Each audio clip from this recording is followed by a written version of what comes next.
anniversary of the Battle of Kennesaw Mountain. How this program is going to work is we're going to fire the cannons for you first, so you kind of get a sense of what it takes to load and fire the guns, as well as a sense of their power. Then we'll have a little talk down here at the patio, kind of telling the story, particularly what happened here vis-a-vis the Confederate artillery.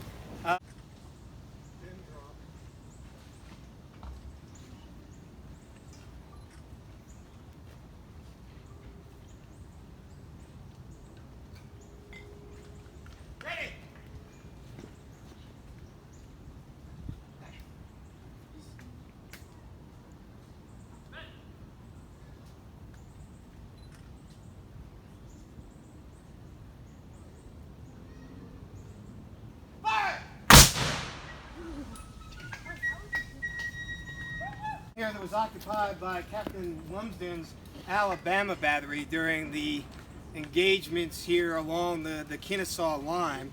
I mean, we're a goodly ways away from where the Battle of Kennesaw Mountain took place. Todd, you can start letting. So, we're a good long ways from, Cheatham Hill and the Dead Angle where the fighting of the actual Battle of Kennesaw Mountain took place. But in fact, the events that took place in this vicinity here speak to a little bit about why Sherman would make the call that he did, that would bring about the fight on June 27, 1864, that would prove to be relatively devastating to the Union Army.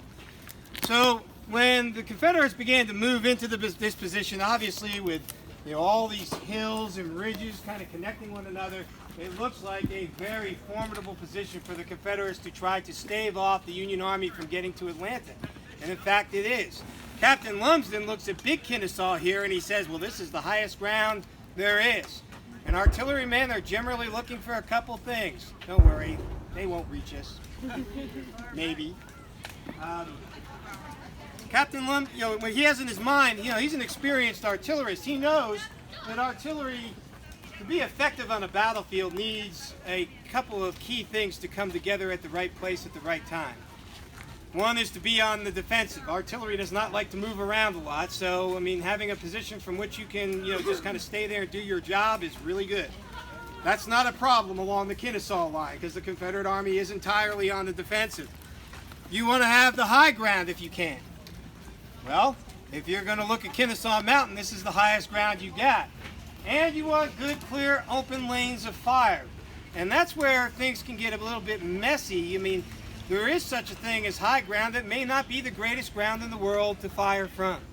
In fact, Captain Lumsden has to do a fair amount of arguing with his superiors to even give him the permission to bring his guns up here. Because they've learned from past campaigns like the ones around Chattanooga, Lookout Mountain, and Missionary Ridge, that there is such a thing as too high ground that will put your guns and your men in harm's way. And so there was some concern about that. He finally gets permission to do so. Now he faces a real task.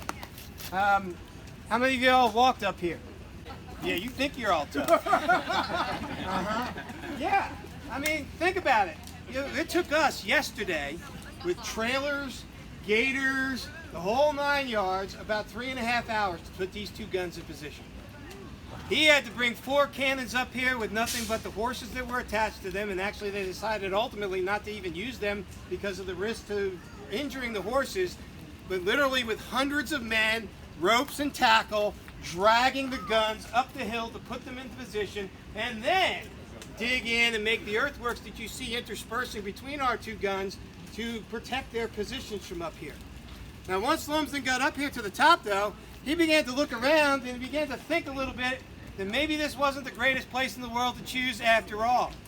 Because what he says is the only Federals who we saw out across the country out here that were within our range from this position were a lot that were crowded around the railroad near the water tank. And that's actually off in that direction right there, so we're actually aimed the wrong way right now. But, off in that direction, looking down off the hill, he could see the water tower that would fill up the locomotives so they could, continue on with their steam. And he saw activity there, and that was within the range of his guns. So he saw a target. What did he do? What does any artillerist do as soon as he sees a target? He fires away at him, and he says, we put a few shells through the tank, scattering both Yanks and the water all around. Then he runs into the next problem of being up here on the exposed face of big Kennesaw Mountain, and that is once you shoots at them, what happens next? They shoot back. It stinks. The Union Army has artillery too, and a bunch of it. And in fact, they will open up on him, and this is what he had to say about that. He says, but the Yanks put a rifle battery off in the valley out of our reach and went to work on us scientifically. They figured out our range, and the very first shell burst about 3 feet exactly over our breastworks, and the next one or so killed one of our men named Blackstock, a Georgian. And then its sister gun, a 12-pounder howitzer. They fire projectiles that look like this. This is the solid shot for a 6-pounder. Round iron ball strapped to a wooden cup piece called a sabot. Then a powder bag containing about 1.25 pounds of black powder tacked onto that. All that goes down. When you fire the cannon, after you poke the hole in the powder bag and pull that friction primer, this all burns up. The cannonball comes out. But the inside of that cannon is smooth, and it's not quite tight enough for this to just fit inside. It actually bounces around in there a little bit. So it's going wherever it bounces last, it's going that way when it comes out of the cannon. So it may not even be going straight. Then when it comes out, it's got no spin. Anybody ever watch a knuckleball pitcher pitch? You see that ball just kind of do that? Well, that's what this is doing.